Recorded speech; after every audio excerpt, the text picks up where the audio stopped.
So, hi there, Laura. Welcome to the podcast. Thanks for joining us. Would you mind just introducing yourself briefly for the listeners?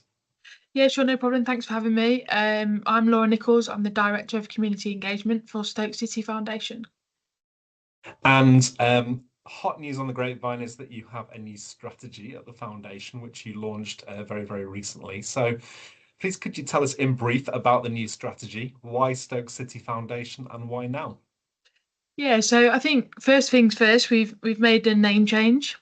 So we were Stoke City Community Trust. We're the charitable arm of the football club, and we've decided to rebrand and relaunch as Stoke City Foundation. And I think there's for lots of reasons, but the kind of probably the main two were that we felt it was necessary to have a stronger brand and a stronger name in the community. So we felt like Foundation, whilst it's not revolutionary, it's not something that other community organisations don't use. We just felt it was the right time for us to do that. And we also know that nothing is built without strong foundations, and ultimately that's what we've pulled along. So we've kind of taken all the really good stuff that the community trust have done over the years, and lots of respect to everybody that's delivered on that. But we felt like we needed to rebrand and reshape and kind of re-energize us as a charity. So we sat down together. We did it very insular. It wasn't something that we went out to consult about because we felt like we didn't we weren't ready to do that. What we did was we kind of identified everything that we've delivered previously, what worked, what we felt we got good impact from, what we felt really met the needs of the football club, and then we came up with a brand new strategy. So yeah, we launched that at the end of September. We did a stakeholder breakfast which had loads of our stakeholders and partners from across the city and Staffordshire, and then on the Saturday we did it at the men's game against Norwich, and then the women's game on the Sunday. So it was a really busy weekend for us at the end of September, but what we were able to do was really kind of shout loudly and proudly about our new vision and our new name. So that's what we were able to do. And did the team add 3 points to celebrate the launch of the new strategy as well? So the women's team did, the men's team got a draw. So all in all, a very positive weekend. Not bad at all. Fantastic. So, what are the key elements of the new strategy, Laura?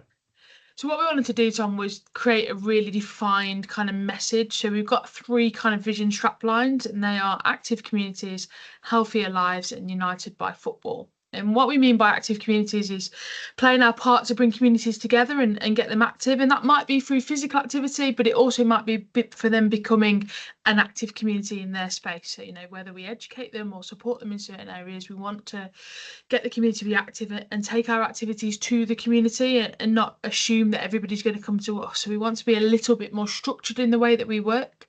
Healthier Lives speaks for itself. We want to create and support healthier physical activity and mental well-being for everybody that we work with.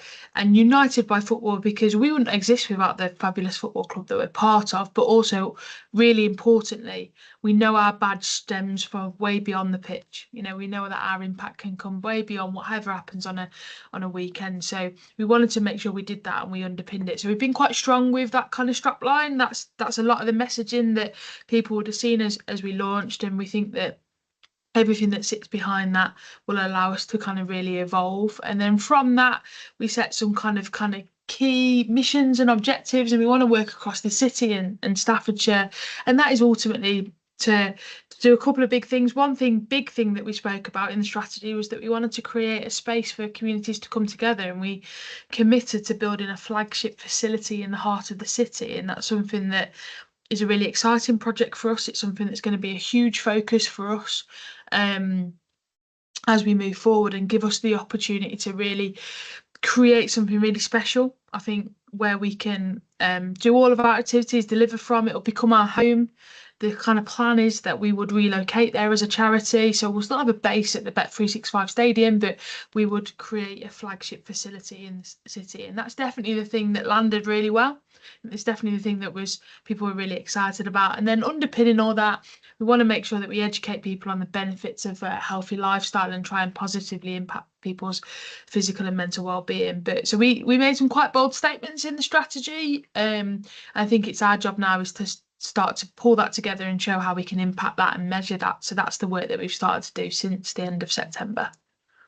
And with the Stoke City Foundation potentially bringing a really inspiring space to the heart of the city with Port Vale's campus, it feels like an incredibly exciting time for our football clubs and the role that you're both playing in the city. I know that lots of VCSE organisations that we work with have kind of a long history and almost heritage of working with some really inspiring team members from the Community Trust previously, but now Stoke City Foundation. So what are your reflections on what the strategy might mean for foundation staff who are working in our communities? Is there anything that VCSE organisations might see that is a little bit different or a little bit new? Yeah, I think there's probably a few things. I mean, first and foremost, one of the things that we said a lot in that strategy release was that nothing is built without strong foundations, and our staff are at the heart of that. You know, the workforce have been fantastic since I arrived, nearly actually 7 months today, I think. So I think they've really embraced what we want to do, and I think what people will start to see from us is a more collaborative approach to how we work, and I mean that internally as well. You know, we had lots of really good people doing lots of really good stuff across the whole organisation, but it perhaps wasn't aligned and joined up enough to benefit. So if you put the participant at the heart of everything that we do now, I think they'll be able to see more of a connected journey with us. So whether they're at in our primary schools work and then what they can do on a weekend with us, whether they're people that attend some of our activities aimed at the older generation, how they can then do multiple things with us. So I think that organisations will start to see that. And I guess my message to other organisations is that we have this long-term ambition to create hubs within the city in Staffordshire, and part of that I think is for us to take our activities to a space.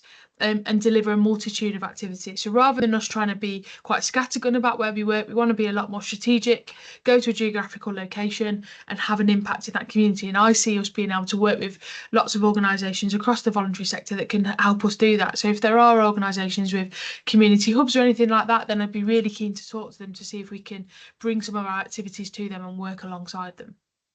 Certainly feels like there are some fantastic collaborations in the offing and potential for more in that area. Happy 7 month anniversary. It feels Thank you. like you've got a lot of momentum going and traveled a lot of distance in a relatively short space of time. So maybe it's also a really good time to ask what excites you the most personally about the new strategy. I think it's been a really busy 7 months. I think everybody's really embraced the changes that we needed to make and wanted to make. And whilst that strategy's not been done with collaboration kind of outside of the stadium, it's definitely been done with collaboration inside from the stadium. And I think what excites me is the changes that we've made already as an organisation. You know, we feel a lot more connected. And ever since we've launched, I've had so many initial conversations with partners across the city and Staffordshire. And I think people really now understand who we are. One of the things that a lot of people said to me in those first initial months was, I think you do some really good stuff, but I don't really know what you do. And it really resonated with me. That we need to be really defined. So that definition of active communities, healthier lives, united by football, that's who we are. That's what we want to do. So if we can add value to an organization, add value to an existing project, support a local need, make sure that we are actually like adding some value and actual purpose to what we're trying to do. I think that's what excites me the most, the opportunity to impact and support some of the needs of the city and put our stamp on it, but do that in collaboration. You know, we don't need to be all things to all people. We need to work together. And I know that was the message that landed from the breakfast, and I'm really keen to build on that. So yeah, really, really excited. Fantastic. I know that our sector is really, really keen to see how this collaboration continues to flower and how it continues to develop. Laura Nicholls, Stoke City Foundation, thank you so much for joining us. Thank you, Sam.